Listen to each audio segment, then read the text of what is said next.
I'm just going to get this out of the way right now up front. I didn't have a problem with Freddie Kitchens holding on to those timeouts. I know a lot of people are going to say, well, maybe they would have had more time, but the way that game was going, honestly, if they would have used those timeouts earlier and they wouldn't have scored, it wouldn't have mattered because then LA just would have downed the ball. To me, what I honestly thought he was getting ready to do was hold on to that, though, all three of those timeouts if they don't get that fourth down conversion down inside the 5-yard line at the end of that football game.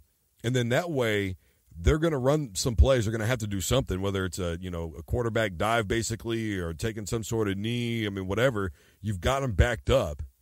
To me, you would have been able to call 3 timeouts back-to-back easily, force them to punt the football, and you probably would have had at least one play, maybe 2, to try and get back into the end zone. And you probably would have had decent field position to top it all off. And Baker Mayfield's got the arm strength to throw it 50 yards down the field. So the ball would have got there. To me, that was what I honestly thought he was getting ready to do. I was very surprised that he called a timeout at the end of that football game.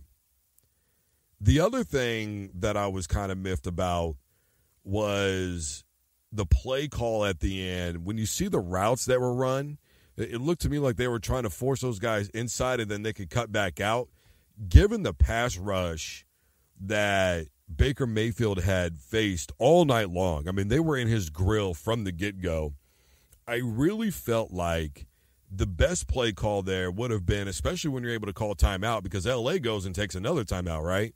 So they know what you're set up to do. You obviously didn't try to work out of that play call. I know LA doesn't have any more timeouts. I'm going to line up Nick Chubb in the backfield with my quarterback, and I'm going to run a triple option play. And the reason why I would have done that is because if the defense keys in on Chubb, then Baker's going to have an opportunity to either run it or suck in that defense and then drop it to somebody in the end zone right over the top of their heads. That's what I thought should have happened in the Super Bowl, right? I really felt like if the Seahawks would have done that in the Super Bowl years ago, that game against New England, where everybody said, well, they should have just gave it to Marshawn Lynch, forgetting that he was stopped. So who's to say that they wouldn't have stopped him again? But again, I've got an athletic quarterback. Why wouldn't I make the defense key in on me one way or the other? Because, again, if they're going to key in on your running back, now your quarterback has other options. If they're going to key in on your quarterback and the coverage is there, then you can give it to your running back and allow him to run the football up the middle. And Chubb had a decent night running the football. I mean, they were showing some of the power run game, and they had some decent plays of 14 yards on a couple different occasions from Nick Chubb running the football. So I really felt like, to me, that would have been the way to go, to try and either nullify that pass rush or make them come after Baker thinking that Chubb's not going to get the football. Because when, Darnold, when he tries to go inside sometimes, he has a tendency, as it was pointed out during the course of the game, to take himself out of the play. And if he gets overzealous and he goes in on Chubb, man, that play is going to be Baker's all the way. You got to give credit to that defense, though.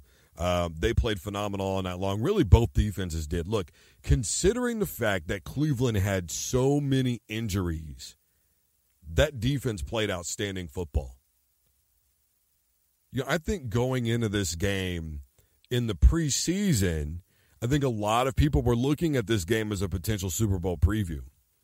Now going into this game, seeing how the beginning of the season has played out, for Cleveland, it probably was a little bit of desperate football. We need to get a win. We need to get a win against a very good football team. We need to defend our turf and show people that the season wasn't all hype. We're here. And I think regardless of anything for LA, it was not only about just winning another football game, but it was really about, you know what? We're a preeminent team in this league. We're a dominant force in this league, as a matter of fact. We're no longer up and coming. Our head coach is no longer just that new, young, hotshot guy who's had a couple of really good seasons with his innovative play calling, and that's the end of that. No, we're going into a hostile environment We're going to show our manhood. We're going to go right after this football team, and we're going to show them what the NFL, how we do it, is all about. And that's exactly what they did defensively. Overall, for a low-scoring game, I really thought that football game was really entertaining. I really did. I felt like, especially in that third quarter, it was really about as good as it gets, right? Low-scoring game. L.A. marches down. They get a touchdown. Baker and company answers right back.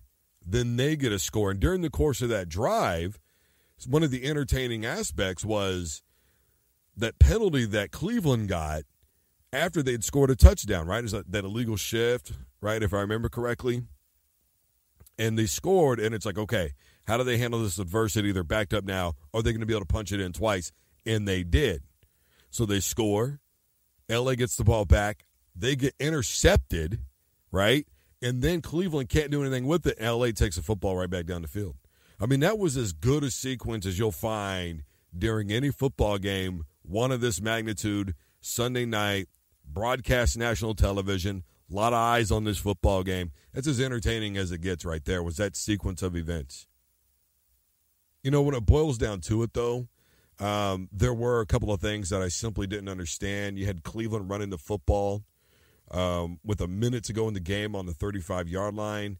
You had 2 missed field goals by the L.A. Rams. Well, it looked like it was missed. It went in. But regardless, you have one at least missed field goal by the Rams. And I felt like Cleveland deep down probably should have won this football game. And I think they're going to look at it themselves and reflect on this game and go, you know, this is one that got away from us. 2 interceptions by Jared Goff, one which propelled Cleveland getting the football at the end of the fourth quarter anyway, when L.A. had decided to go for the gusto and try to put the game away. Then you had the interception where they didn't do anything with it. As I aforementioned, they had the 3-and-out.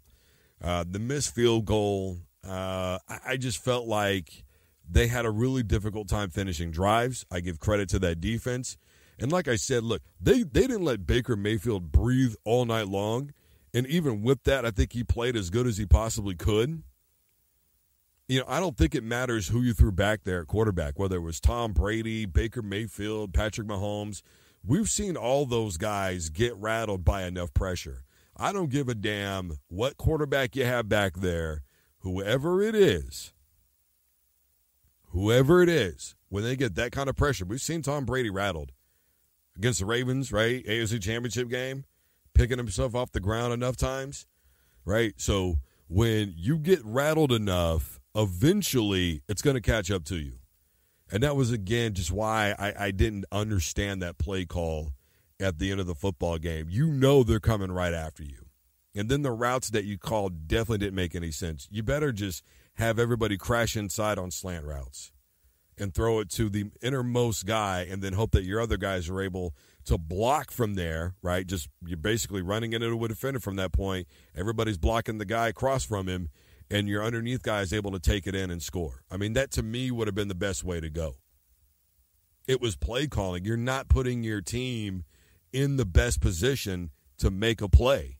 I mean, if that's the route you were going to go. So, you know, Freddie Kitchens is coming along, I think, as his football team is coming along. I think there's still a lot of promise for Baker Mayfield and the Cleveland Browns going forward. I don't know if this season's going to be what any of us anticipated at all. I am Drew Duncan, host of the Full Court Press. Facebook, Twitter, and Instagram is all at Drew Duncan 83. You can find me on Facebook, Twitter, and Instagram as well. You can also find me on YouTube. You can find the Full Court Press on Facebook, Twitter, and Instagram, and YouTube.